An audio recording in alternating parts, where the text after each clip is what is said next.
हाय, जय श्री राम सभी को। आज हम कवर करेंगे एबीसी ऑफ कॉन्ट्रैक्ट्स मैनेजमेंट। मतलब एबीसी मीन्स जिसमें जो भी आपकी टर्मिनोलॉजीज यूज होती है, मेन यूज करेंगे, जो कि आप कोई भी टेंडर डॉक्यूमेंट देखेंगे, ठीक है, तो ये सारी चीज़ें आपको वो स्टैंडर्ड डॉक्यूमेंट में मिलेंगी और आपको इजी टू कन्वेंस होगा कि आपको ऐसा लगेगा कि ऑलरेडी मैं इसके बारे में जानता हूँ। So let's begin. देखो, ये है आपका amendment. Wait a second, let change the colour. देखो, ये क्या है आपका अमेंडमेंट। देखो, कोई भी हम चेंज करते हैं ना, आपके कोई स्पेक्स चेंज कर रहे हैं या कोई आप क्लॉज चेंज कर रहे हैं, तो वो अमेंडमेंट में आता है। टू फॉर्म, इसको बोलेंगे to change or additional to the contract terms usually through in the written agreement and signed by the both party.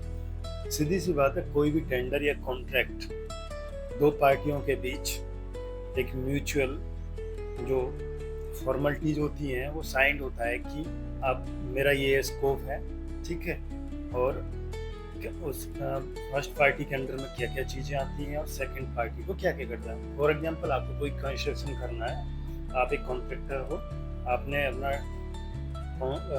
Client की साइड से आपको उनके आर्किटेक्चर की साइड से आपको स्पेक्स मिला कि आप इनमें ये आइटम्स हैं, ये वर्क डन होना है, ये फला फला फला, तो उसमें क्या है, अपना अपना रेट मेंशन करके दोगे एज ए कॉन्ट्रैक्टर, ठीक है। तो उसमें बहुत सारे क्लॉजेज भी रहते हैं कि फॉर एग्जांपल आपको जो लाइजनिंग वर्क है कि आपके स्कोप में रहेगा कॉन्ट्रैक्टर के, या क्लाइंट के स्कोप में रहेगा, ये सब चीज़ें उसमें रहता है। तो बेसिकली अमेंडमेंट, सपोज कुछ कॉन्ट्रैक्टर ने अपना डॉक्यूमेंट स्टडी किया, उसने देखा इसमें कुछ लाइनें हैं, सपोज पेमेंट टर्म्स सही नहीं है, उन्होंने जैसे रिटेंशन अमाउंट 7% ले रखा है, जनरली हम 5% लेते हैं, तो वो कहेगा अमेंडमेंट के लिए आपसे, सर इसको थोड़ा चेंज कर दीजिए, और आपने वो 7% से कितना कर दिया, फॉर एग्जांपल 5%, तो आपके पास दोबारा से वो कॉन्ट्रैक्ट डॉक्यूमेंट या एज ए अमेंडमेंट के रूप में वो उसमें ऐड ऑन हो जाएगा कि ठीक है ये चेंज होगा। तो अमेंडमेंट उसी को बोलते हैं, किसी भी डॉक्यूमेंट में कुछ चेंज होना, फॉर्मली कुछ चेंज होना, ठीक है, जिसके बारे में बोथ पार्टीज अवेयर रहती हैं। Okay, so next is breach of contract. क्या होता है? देखो, हमने जो भी कंडीशंस टर्म्स पे जो अपना कॉन्ट्रैक्ट साइन किया है, ठीक है, वो कहीं पे फेल हो जाती है। Failure to fulfil the terms agreed upon in a contract leading to legal consequences, ठीक है। कोई कॉन्ट्रैक्टर आपसे ये बोल देता है साइन करने के बाद या 6 महीने के बाद आफ्टर द कंस्ट्रक्शन कि सर रेट रिवाइज कीजिए, फॉर एग्जांपल मेरे को इसमें लॉसेज आ रहे हैं, और क्लाइंट बोलेगा नहीं, you have sign the copy of contract, तो दोनों के बीच में क्या डिस्प्यूट क्रिएट हो गया।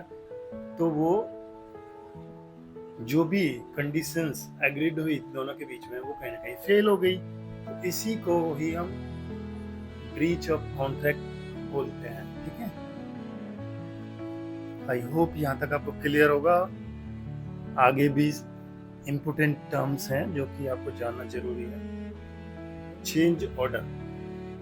चेंज ऑर्डर क्या है? A written agreement that modifies the scope of the work and contract price, ठीक है। स्कोप ऑफ वर्क में हम कुछ मॉडिफिकेशन करते हैं, फॉर एग्जांपल कॉन्ट्रैक्ट प्राइस करते हैं, तो उसके लिए एक टर्म यूज होती है चेंज ऑर्डर, ठीक है। ये काफी इंपॉर्टेंट है, इसको डीएलपी बोलते हैं शॉर्ट में, DLP, defect liability period.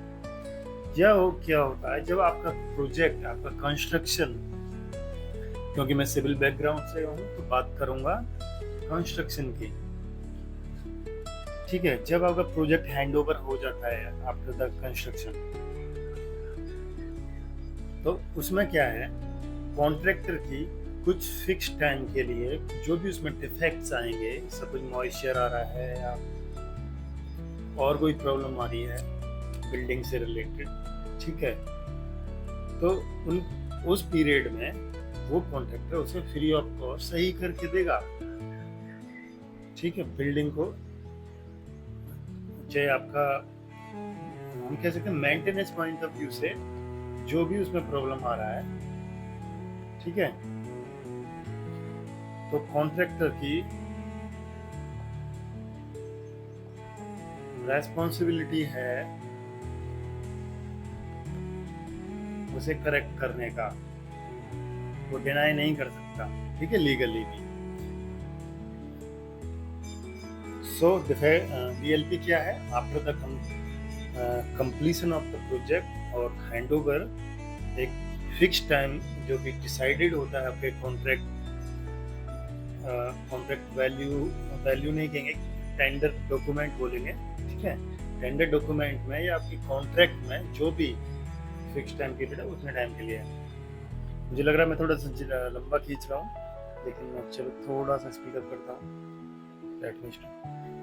EOT, extension of time, ये क्या होता है, प्रोजेक्ट से कुछ रीजनों से आपका डिले हो रहा है और वो अब क्या है कॉन्ट्रैक्टर के कंट्रोल में नहीं आ रहा है, तो कॉन्ट्रैक्टर क्या करेगा, एक फॉर्मल रिक्वेस्ट करेगा in written to granting the additional time, और थोड़ा समय मांगेगा कि सर इन रीजनों की वजह से या डिजाइन बहुत ज़्यादा क्रिटिकल है तो टाइम टेकिंग जॉब्स हो रही है, ठीक है, तो वो क्या करेगा, आपको एक रिटन में एक EOT देगा, रिक्वेस्ट करेगा टू इंक्रीज द टाइम, क्योंकि टेंडर में एक टर्म्स होती है, अगर वो टाइमली कॉन्ट्रैक्टर आपके प्रोजेक्ट को फिनिश नहीं कर रहा है तो पेनल्टी क्लॉज होता है, ठीक है, तो उस पर पेनल्टी भी स्टार्ट हो जाती है अगर वो, हाँ, अगर दोनों क्लाइंट और कॉन्ट्रैक्टर के बीच में म्यूचुअल अंडरस्टैंडिंग रहे, हाँ ठीक है कोई नहीं, you just finish the work, there is no penalty on you,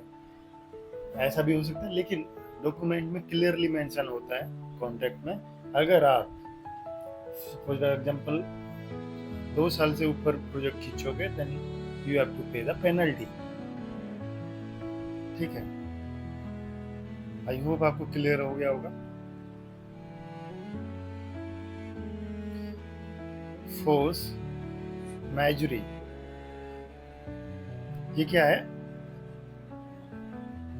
unforeseeable circumstances that prevent a party from fulfilling their contractual obligations, ठीक है, unforeseeable मतलब जो प्रेडिक्टेबल नहीं है, ऐसी कुछ सिचुएशन बन जाती है, ठीक है, to prevent such circumstances the party should or fulfill their contractual obligation, ठीक है, तो वो अपने कॉन्ट्रेक्चुअल जो भी ऑब्लिगेशंस आ रहा है वो आपको रिप्रेजेंट करेगा, ठीक है, इस टर्म के according. Guarantee period, the period after the completion where the contractor guarantee the quality of work, ठीक है, क्वालिटी ऑफ वर्क के लिए ही इज रेस्पॉन्सिबल, तो वो गारंटी पीरियड में आती हैं चीज़ें कंप्लीशन के बाद इची टर्म्स से। सो नेक्स्ट पे करते हैं हैंडओवर। हैंडओवर क्या है, completion of the project as we decided in contract between the party employer और कॉन्ट्रैक्टर, ठीक है, प्रोसेस कह लीजिए या ट्रांसफरिंग, अपने फाइनल जो काम हो जाए उसको ट्रांसफ़र कर देगा क्लाइंट को, लो सर आपका घर रेडी है, आपका फैक्ट्री रेडी है मेरी साइड से, आप इसे फॉर पोजेशन आप यूज कर सकते हो, okay. Next is indemnity, compensation for losses और damages incurred by one party for the action of another, ठीक है, ये कंपेंसेशन होता है, कोई लॉस हो गया, कोई डैमेज हो गया किसी पार्टी के द्वारा, ठीक है, कुछ कर तो रहा हूँ मैं सपोज एक्सकेवेशन, लेकिन पता लगे कि साइड वाले की बिल्डिंग भी अंदर आ गई।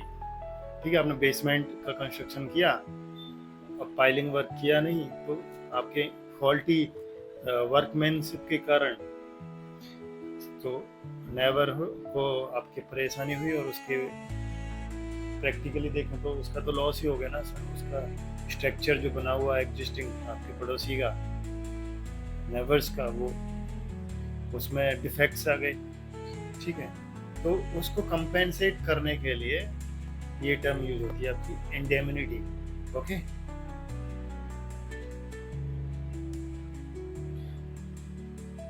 Joint venture. जॉइंट वेंचर क्या होता है, नाम तो सुना ही होगा, you have listen already about the name of this word joint venture. An agreement between the two or more parties, ध्यान रखना, two or more parties to collaborate and share risk or rewards in a construction project. Joint venture मतलब कोई भी दो पार्टियां मिलके या दो से ज्यादा मिलके कोई प्रोजेक्ट रन करती हैं।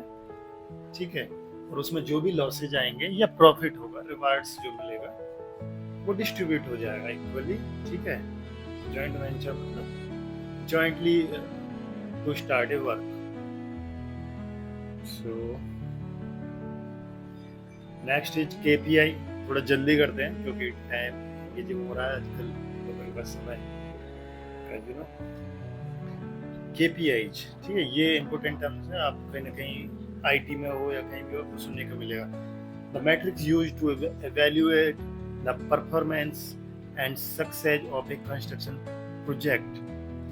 ठीक है, किसी भी प्रोजेक्ट को आप रन कर रहे हो, आप प्रोजेक्ट मैनेजर हो, जनरल मैनेजर हो, तो क्या करोगे आप, वीकली मंथली जो भी उसकी साइट प्रोग्रेस आ रही है उससे रिलेटेड जो भी आपके डीपीआरस हैं, डेली प्रोग्रेस रिपोर्ट है, WIAR हैं, वीकली रिपोर्ट्स हैं, क्वालिटी मेजर्स हैं, ठीक है, वो सारी चीज़ें इनके अंदर KPI के अंदर आती है। वो सिंपली बोलेंगे okay show me the KPI and arrange a meeting. ठीक है, तो उसको, उस मैट्रिक्स को हम KPI बोलते हैं, की performance indicators. So next is liquidity damages. Predetermined damages agreed upon in contract in case. आपको पता है कुछ पहले से ही कि कुछ प्रॉब्लम्स आएंगी प्रोजेक्ट पे। ठीक है, मैं फिर से वही एग्जांपल उठाता हूँ। चलो दूसरा एग्जांपल लेते हैं। कोई ऐसी प्रॉब्लम आई कि सपोज आप एक्सकेवेशन करेंगे और आपको पता है वाटर टेबल, या मैं कह सकता हूँ आपको बेसमेंट का एक्सकेवेशन करना है, आपकी जो सॉइल है बहुत ज़्यादा लूज है, उसकी बियरिंग कैपेसिटी सॉइल का अच्छा नहीं है, तो आपको पता है सॉइल कोलैप्स हो सकती है। ठीक है, तो ये सारी चीज़ें हैं जो पहले से प्री डिफाइंड होती है, ये लिक्विडिटी डैमेजेस में आती हैं। तो ऐसे लॉसेज जो आपको पता है ये होना ही है, सपोज आपका लैंड स्लाइड होना है, ठीक है, फॉर एग्जांपल, और जैसे आपके प्लॉट में बहुत सारे नंबर ऑफ ट्रीज हैं, लेकिन गवर्नमेंट कहती है कि क्या नाम आपको ट्रीज नहीं कट करने हैं, तो और सपोज आपने, आपके सुपरवाइजर ने गलती से या बाय डिफॉल्ट कोई कट कर दिया, तो गवर्नमेंट क्या करेगा, उस पर स्टे लगा देगा या और कोई लीगल उस पर कार्रवाई करेगा। तो उसमें जो भी लॉसेज आएंगे, तो जनरली कह सकते हैं जो भी इस तरीके की चीज़ें होती हैं वो लिक्विडेटेड डैमेजेज में आते हैं।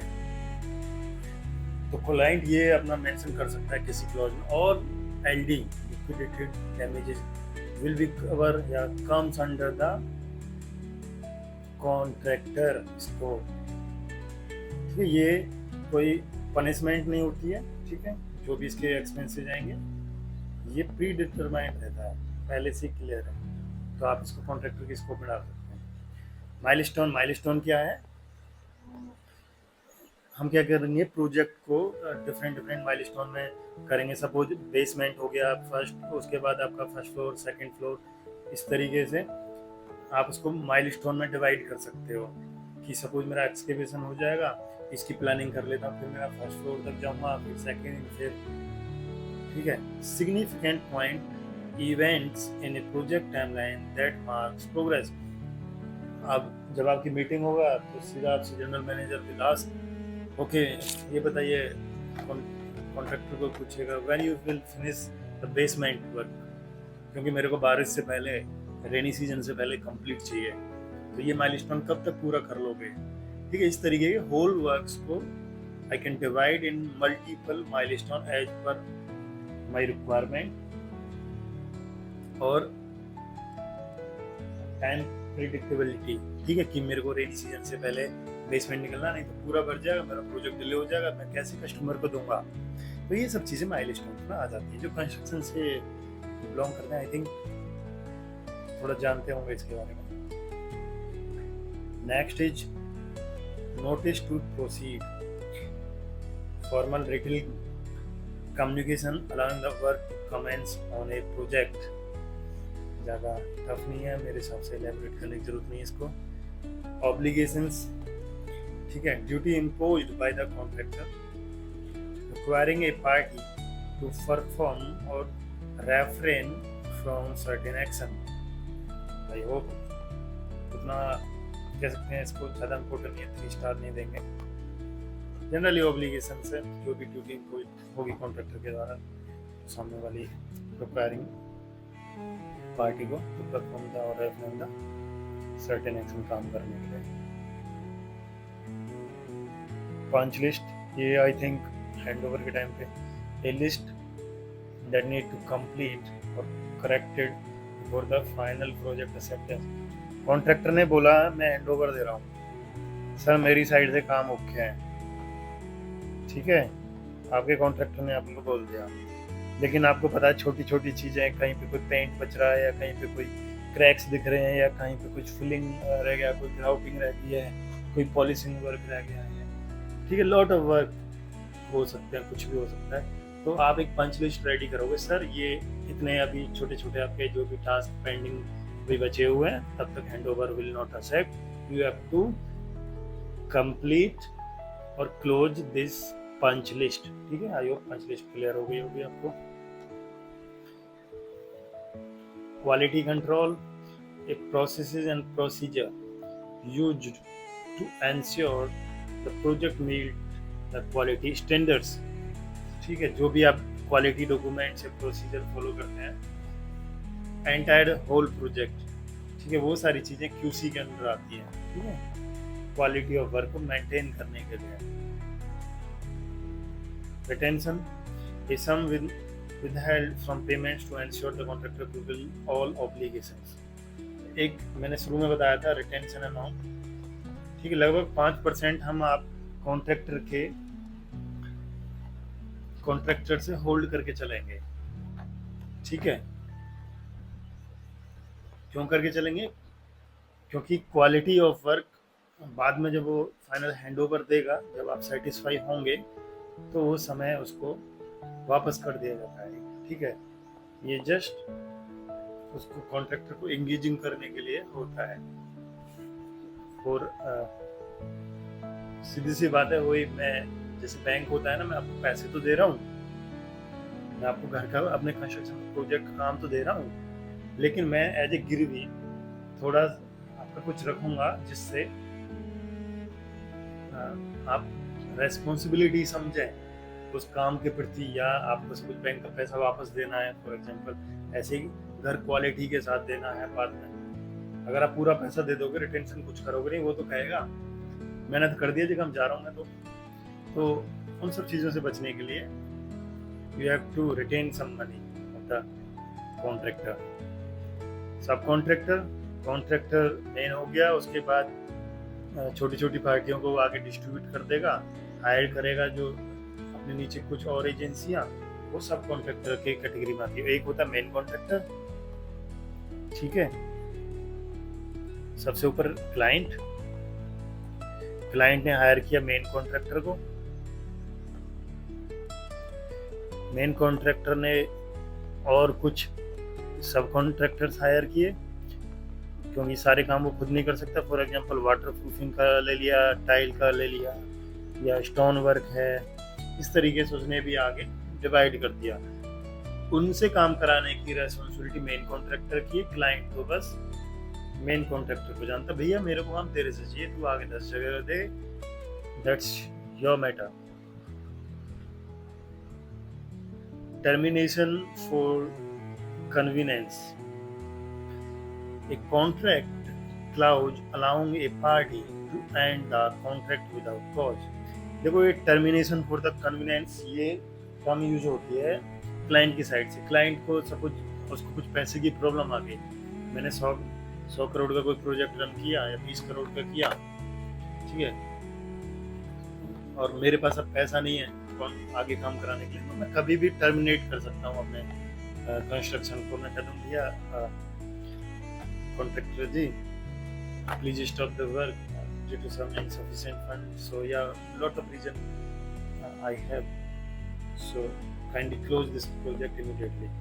ठीक है, वो प्रोजेक्ट को वहीं बंद कर देंगे।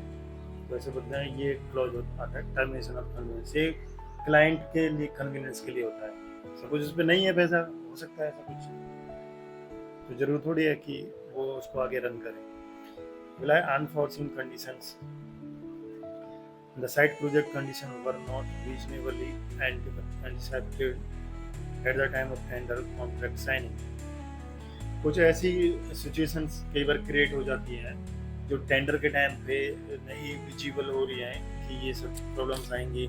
सपोज कुछ लैंड का ही लीगली मैटर फंस गया कि नहीं, ये गवर्नमेंट कहती है यहाँ से कोई आपका हाईवे निकलेगा, कोई ऐसी जगह पे ज़मीन आ रही है, आप इसे कंस्ट्रक्शन करिए, ये अभी आर्बिट्रेशन में जाएगा या जो भी है। तो कुछ ऐसा अनफॉर्सिन कंडीशंस भी आ जाती है। Variation order, original scope of work से जो कि आपके कॉन्ट्रैक्ट्स में दिया है उसमें कुछ चेंजेस आते हैं, तो वो कुछ टर्म को बोलते हैं वेरिएशन ऑर्डर। वारंटी, वारंटी के अंदर किसी चीज को रिपेयर, मतलब किसी डिफेक्टिव वर्क को कॉन्ट्रैक्टर की साइड से, एक एजेंसी के साइड से वो प्रॉमिस रहता है कि मैं आपको वारंटी दे रहा हूँ, आई विल रिपेयर, अगर रिपेयर नहीं हो पा रहा है तो I will replace the defective work, ठीक है, with in a specific time, that's called warranty. So next is extra work. Extra work होता है कोई स्कोप ऑफ वर्क से बाहर कोई जा रहा है। सपोज स्कोप ऑफ वर्क में आपका बाउंड्री वॉल नहीं लिया हुआ है, ठीक है, तो वो एक्स्ट्रा वर्क में है, उसका रेट अलग से फ्रीज होगा कि मैं इस जॉब को करने के लिए इतना, ये मेरे रेट्स रहेंगे, ठीक है। वो सब चीज़ें एक्स्ट्रा वर्क में चली जाती हैं। Next is yield, the amount of usable product or service obtained from a construction process. Zero defects, zero defect सीधा जैसे नाम ही से क्लियर है कि क्या बिल्डिंग जब at the time of handover आप एडमायर करोगे कि यू विल थिंक कि quality of work should be better from the contractor side से जीरो डिफेक्ट्स आए, ठीक है। और जीरो डिफेक्ट्स रहेंगे तो दोनों पार्टियों के बीच में एक अननेसेसरी कोई वो फाइनेंशियल या डिस्प्यूट कुछ होगा, उन सब चीज़ों से वो चीज़ें कम रह जाओ, ठीक है। तो leads it to quality of work. जितना जीरो डिफेक्ट रहेगा उतना ही काम तेजी के स्पीड के साथ चलेगा, फ्लोलेस कंस्ट्रक्शन, ठीक है। अगर आपके डिफेक्ट्स आने लगेंगे स्टार्टिंग में, तो स्टार्टिंग से डिस्प्यूट रेडी हो जाएंगे। नहीं, आपको पहले सपोज कोई स्लैब है, आपको कास्टिंग या पोरिंग करना है, लेकिन उस पर स्टील में प्रॉब्लम कर दिया है, या आपके आर्किटेक्चर की साइड से कुछ चेंजेस आ गए हैं, या स्ट्रक्चर इंजीनियर की साइड से आ गए हैं, ड्राइंग के अकॉर्डिंग काम नहीं हुआ है, तो सीधी सी बात है, अगर आप उसे आगे प्रोसीड करते हो काम को, तो डिफेक्ट्स आने हैं लेटर ऑन, तो हमें उन सब डिफेक्ट्स से प्रोजेक्ट को थोड़ा सा सेव करके चलना है। सो फ्लोलेस कंस्ट्रक्शन के लिए zero defect policy, try to work on this, ठीक है। इन समरी सारी चीज़ें आपको क्लियर हो गई हैं। समरी में क्या आएगा? From advance payment to zero defect. These key terminologies in construction contract are essential for effective contract management. ठीक है, तो ये सब टर्म्स थी जो कि आपके कॉन्ट्रैक्ट्स मैनेजमेंट के अंदर आते हैं। तो I can say this is the ABC of your contract management. तो ये बेसिक टर्म्स है, ये तो पता ही होना चाहिए सबको। सो थैंक यू, आपको अच्छा लगा होगा आई होप।